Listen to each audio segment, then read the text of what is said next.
Exclusiva. Hoy, en un giro inesperado de los acontecimientos, la primera presidenta de México, Claudia Sheinbaum, ha lanzado un contundente llamado de atención al magnate Ricardo Salinas Pliego, dueño de Electra, tras una caída histórica en la bolsa que ha dejado en ruinas su imperio financiero. Más de 4,000 millones de dólares perdidos en un solo día. ¿Qué significa esto para el futuro de una de las empresas más controvertidas del país?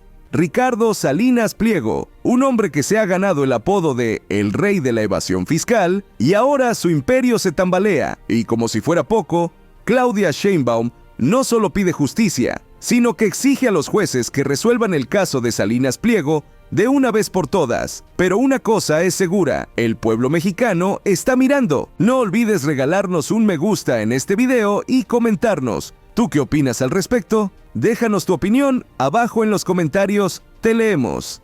Buenos días y buenos días a las autoridades. Yaret Arciniega de Revista Fortuna. Presidenta, ¿podemos hablar ya de un cambio claro de estrategia en materia de seguridad? Porque sin dejar la atención a las causas, se pasa a la detención de los inculpados, pero ¿habrá capacidad de las fiscalías para lograr sentencias condenatorias y que sirvan para desarticular redes de la delincuencia vinculadas a la extorsión, la trata de personas y el llamado cobro de piso? ¿Cómo lograr que la cifra de delitos de extorsión no se transforme en impunidad, Presidenta? Y si me permite, sobre la gráfica que presentaron, si nos podrían explicar el comportamiento de los homicidios dolosos en Sinaloa, cómo se afectó la tasa delictiva de importancia en medio de los recurrentes enfrentamientos entre cárteles. No sé si no está actualizado el dato, pero saber si se presentaron más homicidios en Guanajuato, en primer lugar, Presidenta. Muchas gracias. ¿Quieren contestar Sinaloa? Sí.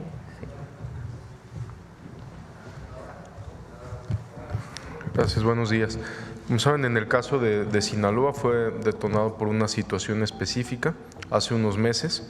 Primero, en el mes de agosto transcurre con tranquilidad aparente. Posteriormente, el 3 de septiembre, hay una primer riña entre dos grupos delictivos. El día 9 de septiembre ya inicia una ofensiva directa de un grupo hacia otro, donde pierden la vida 10 personas, y a raíz de ahí ha habido un aumento considerable en los homicidios. Ahorita lo que estamos trabajando, bueno, como ustedes han visto, se han hecho detenciones de alto impacto también en el estado, donde se han detenido generadores de violencia. Esto se va a resolver, no es de la noche a la mañana, es un trabajo constante que tienen que ejercer las fuerzas del Gabinete de Seguridad. Hay un despliegue muy importante de la Secretaría de la Defensa Nacional en Culiacán, hay un despliegue muy importante de la Secretaría de Marina en Mazatlán. Se está reforzando las carreteras, por supuesto Culiacán-Mazatlán, para garantizar el tránsito seguro de las personas. Vamos a continuar con el incremento del estado de fuerza, pero también con tareas muy específicas para detener a estos generadores de violencia.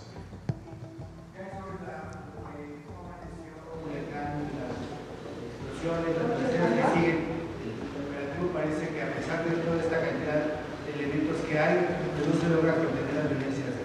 Se ha logrado contener porque los enfrentamientos más fuertes no han sido dentro de Culiacán como fue al inicio. Al inicio, si recordamos, donde todo era mucho más en la zona centro. Ahorita los últimos eventos que tuvimos fueron a las afueras de Culiacán. Sin embargo, lo que hemos tenido son delitos como robo de vehículo dentro de la ciudad, que ya también estamos trabajando para trabajar en este delito. Robo de vehículo, robo a negocio, principalmente son las alertas y son las denuncias que hemos recibido por parte de la ciudadanía de Culiacán. ¿Explosiones en Culiacán? ¿De qué se trata? ¿Ya le informaron?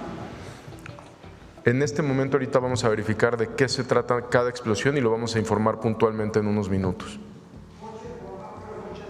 No tenemos conocimiento que hayan sido coches bomba. Lo que hemos asegurado en los últimos días es una cantidad considerable de artefactos explosivos, pero improvisados. En unos momentos más les informamos de manera puntual qué es lo que ocurrió. Presidenta, insistir sobre si habrá la capacidad de las fiscalías para lograr sentencias condenatorias. Ahí está Sinaloa.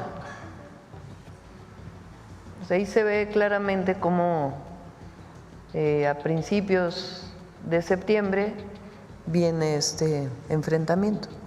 Entonces, cuando se ve el promedio anual, pues pesa también lo que había antes, que era no había los homicidios que hay ahora.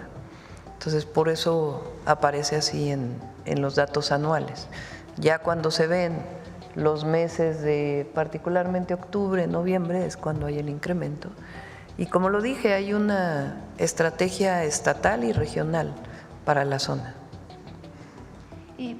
Presidenta, desde el fallido Plan Mérida, que incluso exigió al gobierno mexicano la privatización de las cárceles, imponiendo el presupuesto de egresos de la Federación significativas partidas presupuestales transeccionales, ¿cómo se debe desarrollar la cooperación con Estados Unidos respetando la soberanía? ¿Cuál es el estado de litigio contra las empresas de armas de Estados Unidos que emprendió la Cancillería desde el gobierno del expresidente López Obrador, y si la conducción de este o las acciones emprendidas al respecto se verán afectadas o con la llegada del presidente Donald Trump al gobierno de Estados Unidos? El Plan Mérida es un plan del pasado, de mucho intervencionismo. Lo que hay ahora es un diálogo de alto nivel para todos los temas que sean necesarios. Y como lo hemos dicho, es un trato entre iguales. Entonces, ¿hay colaboración? Sí, pero cada quien desde su soberanía y tratándonos como iguales siempre. Ustedes saben cuál fue la situación de Sinaloa y por qué se dio, y lo que dijo en su momento el presidente López Obrador y lo que ha repetido el fiscal general de justicia, de la República, perdón. Entonces, son diálogos de alto nivel que permiten que colaboremos y que nos pongamos de acuerdo y que cada quien también haga su trabajo en su propio territorio. Que lo hemos dicho aquí también. O sea, ¿qué pasa cuando la droga llega a Estados Unidos? ¿Dónde están allá las incautaciones? ¿Dónde están las detenciones? Porque el mercado principal está allá. Entonces, ahí les corresponde también una parte en Estados Unidos, en las ciudades de Estados Unidos. O sea, ¿quién vende la droga? ¿Dónde está el recurso de esa venta? Entonces, hay una parte que les corresponde a ellos investigar, una parte que nos corresponde a nosotros investigar, y evidentemente pues hay comunicación y colaboración para poder intercambiar información que permita hacer detenciones y que permita también pues conocer con inteligencia, con investigación, pues lo que se requiere, porque en algunos casos los delitos pues no tienen esta frontera política que existe, pero cada quien le corresponde también una parte en su territorio. En el caso de las armas sigue todavía pendiente, no sé si es una o dos de las denuncias que se hicieron, y también nosotros pues vamos a pedir que se revise la entrada de armas a nuestro territorio desde Estados Unidos hacia México, y nosotros estamos haciendo la parte que nos corresponde. Y sobre nuestros temas, en la revista Fortuna publicamos hoy que los inversionistas del mercado de valores están preocupados por el proceso de salida de Electra del mercado de capitales. Deslistará sus acciones y ya no habrá posibilidad de tener información. ¿Cómo debe la Comisión Nacional Bancaria y de Valores garantizar que se les pague un precio justo por sus acciones, y qué espera el SAT del pago de los impuestos que aún adeuda esta empresa después de que ayer perdió, al menos en el valor de mercado, más de 4,000 millones de dólares? Cabe destacar que el señor Salinas Pliego ya formó una controladora llamada Nueva Electra del Milenio, que consolida todos los ingresos de sus subsidiarias, incluyendo Banco Azteca. ¿No están en riesgo los inversionistas, Presidenta? A ver, cuando hablamos del Estado de Derecho, porque hay quien se llena vamos a decir, quien usa como parte de su discurso el Estado de Derecho, pues es para todos y para todas. ¿Qué ha pasado muchas veces? Ya lo sabemos, que los jueces, hay una cantidad de casos que están parados por los jueces o las juezas, o la Corte. Pero todos tenemos que pagar impuestos. Eso es parte del Estado de Derecho. Todos tenemos que cumplir y los jueces tienen que cumplir su parte. Los empresarios, las empresarias tienen que cumplir su parte. El gobierno tiene que cumplir su parte. Y las y los ciudadanos tienen que cumplir su parte. Entonces, más que nada, pues es este llamado a la Corte, a los jueces, a que resuelvan. Y finalmente, Presidenta, en Revista Fortuna también publicamos cambios desde la Comisión Nacional Bancaria de Valores y de la Secretaría de Hacienda para que la banca avise a sus clientes cuando se esté presentando una operación no autorizada. Sin embargo, los delitos a través de plataformas digitales como el robo de identidad, la extorsión, encabezan los delitos que reporta la población de acuerdo con la encuesta de victimización y percepción sobre seguridad pública 2024. ¿Qué hacer desde el ámbito de la seguridad para frenar este flagelo, Presidenta? ¿Cómo mejorar la actuación de la policía cibernética? ¿Qué hacer desde el ámbito de la seguridad para detener todo esto? ¿Para cuál delito? Extorsión, robo de Recuerden identidad. que ya pasó por las dos cámaras la reforma al 19 constitucional, en donde es delito grave, vamos a llamarle así, la extorsión, porque no estaba catalogado como tal. Eso va a ayudar mucho. Y por supuesto, cada parte tiene que hacer la suya y este trabajo que están haciendo con los limoneros en Michoacán, la Secretaría de la Defensa Nacional, ha dado muchos resultados, que tiene que ver también con que no se requiere la denuncia formal, porque a veces se tiene temor por denunciar frente a una extorsión, sino que se pueda hablar directamente con las fuerzas de seguridad para poder hacer las detenciones en el marco de la ley y la protección a la ciudadanía. Gracias. Aquí. Buenos días, Presidenta. Carlos Domínguez, de Nación 14. Para el fiscal general, si me permite preguntarle, fiscal, si ya impugnó la Fiscalía el fallo del juez Gregorio Salazar Hernández, quien dejó en libertad al contador, este líder del cártel del Golfo, y en ese sentido, ¿cómo calificaría la actuación de este juez, pues que ya ha tenido otras resoluciones polémicas en el pasado, como liberar al sobrino de Ociel Cárdenas Guillén o a Janet Miriam Martínez, ex colaboradora de García Luna?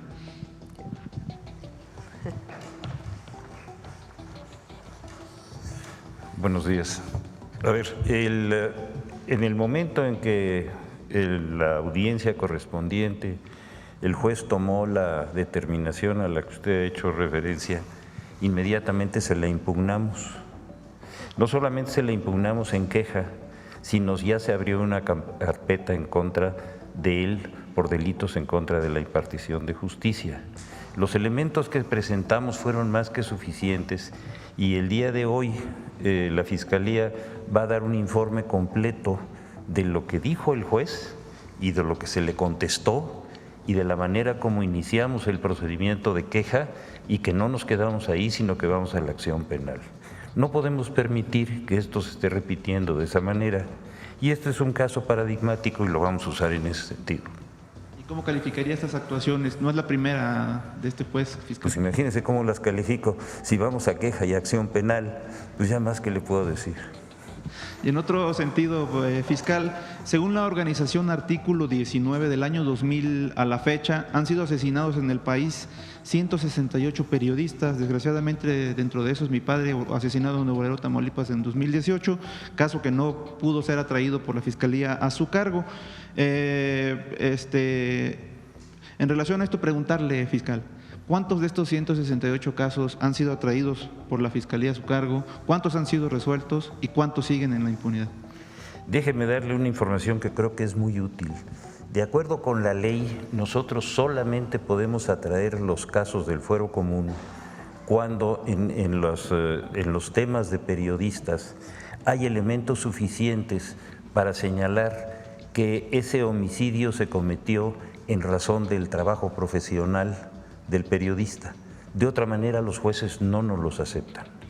Es decir, las autoridades del fuero común tienen la obligación, como en cualquier otro caso de homicidio, de integrar la carpeta y ir a la judicialización cuando ellos tienen cualquier dato o nosotros obtenemos cualquier dato que nos permita ir ante un juez federal en razón de que ese delito se cometió por consecuencia del trabajo profesional como periodista, siempre los atraemos y hemos tenido casos, bueno, paradigmáticos, sobre todo en el norte del país. Si usted quisiera tener una ficha completa, yo puedo pedir en este momento que se la hagan llegar con todos los casos en que hemos podido avanzar en ese sentido. Muchas gracias, fiscal. Presidenta, sobre este tema de libertad de expresión, comentarle que en Río Verde, San Luis Potosí, el antepasado fin de semana se vivió un caso particular de violación a la libertad de expresión. 5 voceadores de un periódico impreso, ON Noticias, fueron arrestados por policías municipales de este municipio, presuntamente, como lo señaló el director de este medio, por órdenes del alcalde, muy cercano al gobernador Ricardo Gallardo, porque en este periódico impreso… ¿El alcalde de San Luis? No, el gobernador, perdón, de San Luis Potosí. ¿Pero en dónde fue? Río Verde, San Luis Potosí, sí. Entonces, el director de este medio acusa, pues que por la información que se divulga en este impreso, que es el único impreso que da a conocer casos relacionados con corrupción del gobierno. Los voceadores fueron arrestados sin ser presentados ante un juez por más de 50 horas, fueron arrestados el sábado en la mañana y liberados hasta el lunes. Sobre este caso, Presidenta, ¿quién garantiza la libre expresión en San Luis Potosí ante estos hechos? Ya que no es el único ni ha sido la única vez que alguien o algún medio de comunicación que se ha atrevido a hablar de corrupción en el gobierno estatal sufre este tipo de atentados, Presidenta. Le planteamos a la secretaria de Gobernación para que revise el caso y en general el tema de la libertad de expresión en San Luis Potosí. Saben nuestra posición, nosotros respetamos la libertad de expresión, la libertad de movilización, la libertad en todos los sentidos, y hay que revisar si es que hay un caso en donde no se respeta. Muchas gracias, Presidenta. Seguridad, a ver. Hola, buenas tardes. Buenos días, perdón. Julio Omar Gómez, de Medios Digitales del Pacífico y Sin Puntos ni Comas.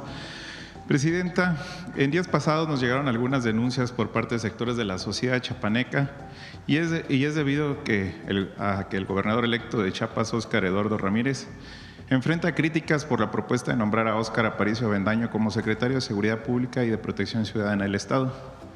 Diversos sectores han señalado que esta decisión podría representar un riesgo significativo para la estrategia de seguridad nacional encabezada por usted, Presidenta. Aparicio Avendaño, según los reportes que hemos recibido, ha sido relacionado con la organización delictiva de un cártel del estado de Jalisco, lo que ha generado preocupación por el posible incremento de la violencia en la entidad. Fuentes cercanas indican que este nombramiento podría ser parte de un intento de entregar el control de las plazas de Chiapas a un cártel de origen, como le había comentado, de Jalisco en menos de un mes. Las organizaciones civiles y analistas de seguridad advierten que esta decisión será un engaño a la administración federal, pues ya que ha establecido una política muy clara contra el crimen organizado. La situación salpica también al diputado Jorge Luis Llaven Abarca, impulsado por el gobernador saliente Rutilio Escandón, quien en una maniobra busca dejar como sucesor para ocupar la Fiscalía de Chiapas, y cargo que ya desempeñó con pésimos resultados. Cabe recordar que Aparicio Avendaño fue rechazado por la Secretaría de Defensa para liderar la estrategia de seguridad pública en Tamaulipas debido a sus supuestos nexos con criminales. Además, su historial incluye una polémica salida de Tulum, Quintana Roo, y estos antecedentes han reforzado las dudas sobre su idoneidad para asumir un cargo tan crucial en Chiapas, un estado que ya afectado por la violencia y la inestabilidad social. A usted, Presidenta, de estos sectores preocupados, y al secretario de Seguridad, Omar García Harfuch, la sociedad chapaneca le solicitan intervengan en un tema tan sensible. Primero, tiene que haber pruebas para las acusaciones. Eso es importante porque hay veces que se dicen algunos temas y no necesariamente tienen sustento. Entonces, ¿qué tienen que pasar cualquier secretario de Seguridad o fiscal? Su examen de confianza, todos, en todo el país. Los gobernadores tienen la atribución de nombrar a su secretario de Seguridad o secretaria de Seguridad y el Congreso local normalmente participa en el nombramiento del o el fiscal, pero todos tienen que pasar su examen de confianza. Y ahí no solamente son las entrevistas, sino que se revisan sus antecedentes. Entonces, en todo caso, si surgiera algo de alguno de los antecedentes, se actúa en consecuencia. Pero hasta ahora no hay, tendrían que presentarse pruebas para que pudiéramos actuar. Muy bien, gracias. La sociedad lo que nos lo plantean y se lo pongo a usted en la mesa. Presidente, en días pasados se planteó en esta conferencia este tema sobre la sentencia contra la institución bancaria Banorte y la pregunto si la Presidencia de la República o alguna autoridad pertinente ya tuvo algún tipo de acercamiento con los jueces o representantes del Poder Judicial que han influido de este asunto legal en el que Banorte no acata una causa ya juzgada, como se determina en la sentencia que se entregaron aquí hace unos días y que tiene que ver con el juicio de la familia Gómez. Incluso los afectados mandaron una carta a los accionistas norteamericanos de Banorte denunciando todas las irregularidades en un proceso legal que les favorece y del que una resolución judicial favorable para que los demandantes no sean afectados, pues no están acatando, perdón. Ya se lo había comentado alguna vez a algún compañero, pero pues al final del día no se han hecho caso omiso. Lo revisamos. Muy bien, gracias, Presidenta. Ya por último tema, también se publicó una licitación para el programa de aseguramientos del AIFA a cargo de la Defensa por medio de la empresa GAPSACOM. En dicha licitación mostró interés la aseguradora del Estado Agroceimex, que aún con su vasta experiencia en aseguramiento de programas federales no puede participar, debido a que dicha licitación tienen los famosos candados que limitan la participación y que solo favorecen por tercer año consecutivo a GMX, que es la única que puede participar y presentar propuestas. Esto puede provocar que haya sobrecostos y daño patrimonial al Estado. ¿Podría el gobierno federal hacer una revisión de estos candados para abrir la participación de más aseguradores? Porque pareciera que la legislación está dirigida solo a estas empresas. Se revisa, siempre se revisa por la ahora Secretaría de Anticorrupción y de Buen Gobierno, pero hace muy bien su trabajo la Defensa Nacional. Muy bien, Presidenta. Lo puedo adelantar. Gracias. Sí.